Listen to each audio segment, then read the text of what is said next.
అదే RTV app వార్తల్ని క్షణాల్లో చదివే అవకాశం ఉంటుంది. ఒక న్యూస్ పేపర్, ఒక టెలివిజన్ ఛానల్ మీ చేతుల్లో ఎప్పుడూ ఉంటాయి. బోత్ నియోజకవర్గ పరిస్థితి ఏ విధంగా ఉంది, బోత్లో అభివృద్ధి పనులు ఏ విధంగా జరుగుతున్నాయి, ప్రస్తుతం పరిస్థితి ఏ విధంగా ఉంది, ఒకసారి మనతో పాటు బోత్ ఎమ్మెల్యే అనిల్ జాదవ్ మనతో ఉన్నాడు. ఒకసారి అనిల్ జాదవ్తో మాట్లాడిద్దాం. ప్రస్తుత పరిస్థితి ఏ విధంగా ఉంది, ముఖ్యంగా ప్రోటోకాల్ అంశంలో కొంత ఇబ్బంది కలిగిందని ఈరోజు కొంత నిరుత్సాహంగా ఉన్న పరిస్థితి కనబడుతుంది.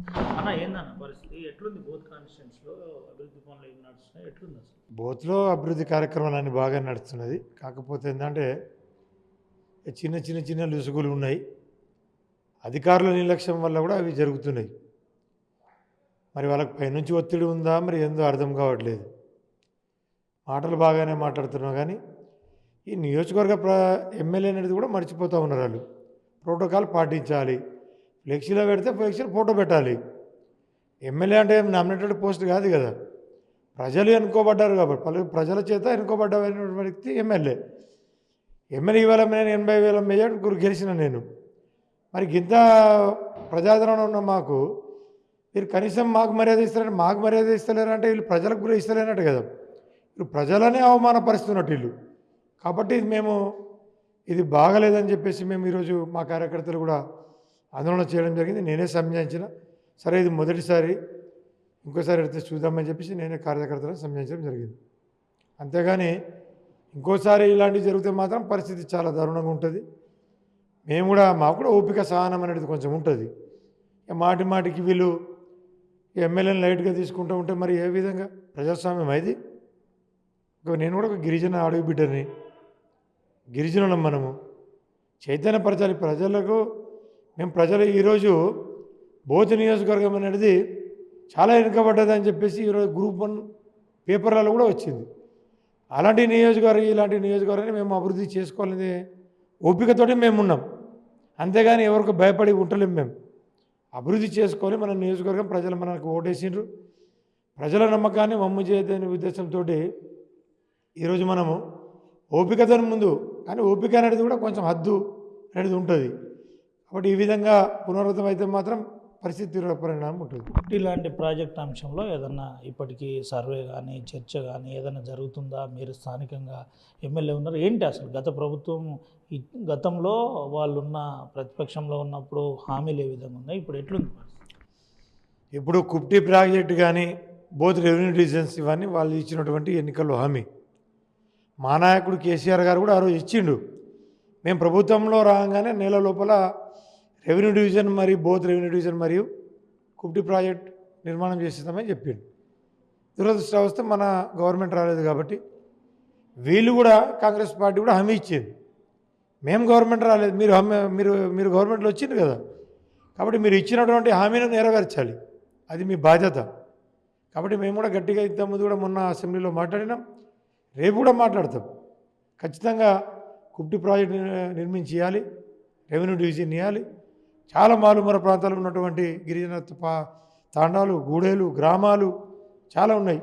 కాబట్టి అవన్నీ అభివృద్ధి చేయాలని చెప్పేసి మేము కూడా గట్టిగా అడుగుతున్నాం. ఒక విషయం చెప్పండి అన్న, కేటీఆర్ను అరెస్ట్కి రంగం సిద్ధమని ఒక ప్రచారం పేపర్లో, గవర్నరు ఆమోదం పర్మిషన్ ఇచ్చిండని, అన్ని ఏర్పాట్లు అరెస్ట్ చేస్తున్నామండి.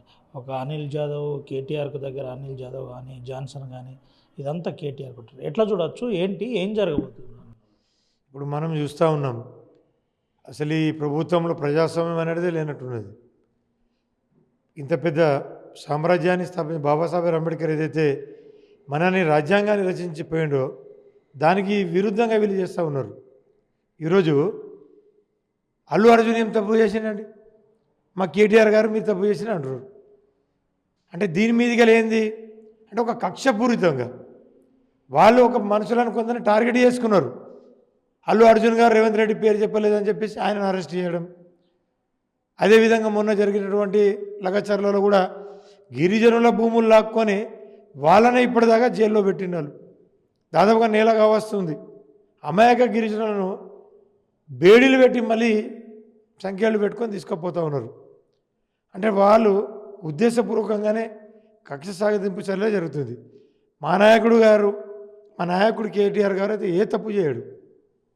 అలాంటి వ్యక్తిని కూడా ఏదో దాంట్లో ఇరికియాలి, లోపల పెట్టాలనే దురదృష్టం వాళ్ళకు కక్షతోటే తప్ప మా నాయకుడు అయితే ఇలాంటి తప్పు చేయలేదు. నాగచర్లకు పోయినరు, మీకు ప్రధాన అంశాలు ఏం తెలిసినాయి, అసలు ఏంటి అక్కడ ఎక్కువగా గిరిజన తాండాలనే గిరిజనుల భూములనే ప్రభుత్వం తీసుకునే ప్రయత్నం జరుగుతుందన్న ఒక ప్రచారం జరిగింది. మీరు కూడా అదే చెప్పే ప్రయత్నం, మీరు కావచ్చు, సత్యవతి రాఠోడ్ కావచ్చు, ఇట్లా కొంతమంది వెళ్ళిన పరిస్థితి. ఏం ప్రధాన అంశాలు ఏంటి అక్కడ?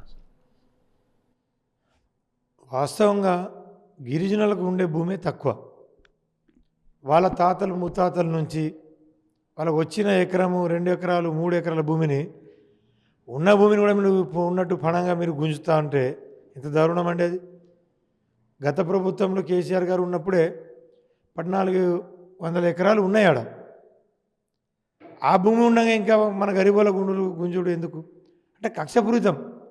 ఓట్లు వేయలేదని చెప్పేసి కక్షతోటే వాళ్ళని ఈ విధంగా హింసించడం, వాళ్ళ భూములు లాక్కోవడం, అక్కడి నుంచి గ్రామాలను ఎత్తేస్తే రేపటి రోజు ఎన్నికల్లో వీళ్ళకు మనకు అడ్డు లేకుండా చేయొచ్చని ఉద్దేశంతోనే చేస్తున్నారు తప్ప అక్కడ ఫార్మా లేదు, కంపెనీ లేదు, దాని తొక్కు లేదు, మన్ను లేదు.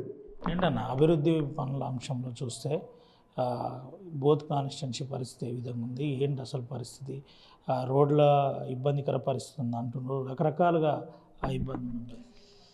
నాకు టికెట్ అనౌన్స్ అయిన తర్వాత 3 నెలల సమయంలో అప్పుడు నేను గవర్నమెంట్కు అప్పుడు ఉన్నటువంటి కేసీఆర్ గారు ముఖ్యమంత్రిని కొన్ని పనులు అడగడం జరిగింది. దాంట్లో భాగంగానే 150 కోట్ల 150 కోట్ల పనులు అప్పుడు మంజూరు చేయడం జరిగింది. ఆ పనులు ఇప్పుడు అన్నీ నడుస్తూ ఉన్నాయి. ఇప్పుడు వచ్చిన గవర్నమెంట్ ఏం కొత్తగా ఇచ్చింది ఏం లేదు, న్యాయ పైసా. ఆ ప్రభుత్వం ఈ ఇచ్చోడ రోడ్ కానీ, కర్రంజీ రోడ్ కానీ, సిరిచల్మ రోడ్ కానీ, రాజుల రోడ్ కానీ, అదేవిధంగా నిగ్ని, కంటెగాం, కైలాస్ టెక్డి, మన రోడ్లు, చెక్ డ్యాములు, అదేవిధంగా గ్రామ పంచాయతీలు, ఇవన్నీ బిల్డింగ్ అప్పుడే మంజూరైన పనులు. అవే పనులు చెప్తున్నప్పుడు ఇప్పుడు కొత్తగా వచ్చింది ఏం లేదు. రెవెన్యూ డివిజన్ అంశంలో ఏదైనా చర్చ జరుగుతుందా, ఏంటి అసలు పెండింగ్? రెవెన్యూ డివిజన్లో కూడా మేము కూడా పదే అడుగుతూ ఉన్నాం. ఖచ్చితంగా మాకు రెవెన్యూ డివిజన్ కావాలి. ఇక్కడ నుంచి రెవెన్యూ మాకు అన్ని ఆఫీసులు, డివిజన్ ఆఫీసులు అన్నీ మాకు ఉట్నూరులో ఉన్నది. డిఎస్పీ ఆఫీస్ 100 కిలోమీటర్లు మేము పోవాలి అక్కడికి. మా నియోజకవర్గంలో 10 మండలాలు ఉన్నాయి. మాకే సపరేట్గా రెవెన్యూ డివిజన్ ప్రకటించాలి. ఇంకా మేము ఇంకొక దగ్గర పోవడేంది? మేము 2-3 మండలాలు ఉన్న వాళ్ళకే రెవెన్యూ డివిజన్లు ఇచ్చారు. 10 మండలాలు ఉన్న బోత్ నియోజకవర్గాన్ని రెవెన్యూ డివిజన్ ఇవ్వచ్చు కదా, దానికి అభ్యంతరం ఏమున్నది? ఖచ్చితంగా ఇవ్వాల్సిందే. మేము తెచ్చేదాకా మేము కొట్లాడుతుంటాం, తప్పకుండా కొట్లాడి సాధించుకుంటాం కూడా. ఫైనల్గా ఈ కాన్స్టిట్యున్సీ ప్రజలకు, జిల్లా ప్రజలకు అనిల్ జాదవ్ ఎమ్మెల్యే ఏం చెప్పబోతున్నారు ఆర్టీవీలో? ఖచ్చితంగా ఇక్కడ నేను లోకల్ ఎమ్మెల్యే 24 గంటలు ఇక్కడ అందుబాటులో ఉంటా. ప్రజలు ఏ రాత్రికి వచ్చినా మీరు చూస్తూ ఉన్నారు కదా, రాత్రి ఇప్పుడు 9-10 అయినా కానీ ప్రజలు వస్తూనే ఉంటారు, కలుస్తూనే ఉంటారు. వేరే నాయకులు లెక్క కాదు నాది. నాకు 24 గంటలు కలవచ్చు. ఏ రాత్రి బేలు కొట్టినా నా తలుపులు ఎప్పుడు ఓపెన్ ఉంటుంది.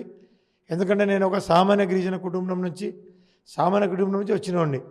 కాబట్టి ప్రజల సేవ చేయాలనేది నాకు ముఖ్యం. నాకేదో ఆస్తులు సంపాదించుకోవాలనేది కాదు. ఎలాంటి తప్పు చేయం. ప్రజలకు సమస్యల మీదనే పోరాడతాం. ఖచ్చితంగా వాళ్ళకి న్యాయం జరిగేదాకా మేము ముందు ఉంటాం. Right, thank you. ఇది పరిస్థితి. 24 గంటలు అందుబాటులో ఉండే ఎమ్మెల్యేను నేను. గిరిజన కుటుంబంలో పుట్టిన ఎమ్మెల్యేను. కడుపేదరికం అనుభవించాను. ముఖ్యంగా ఇప్పుడేదో కొత్త పనులు ఇవ్వలేదు, అభివృద్ధి పనులు గత ప్రభుత్వమే ఇచ్చిపోయినాయి.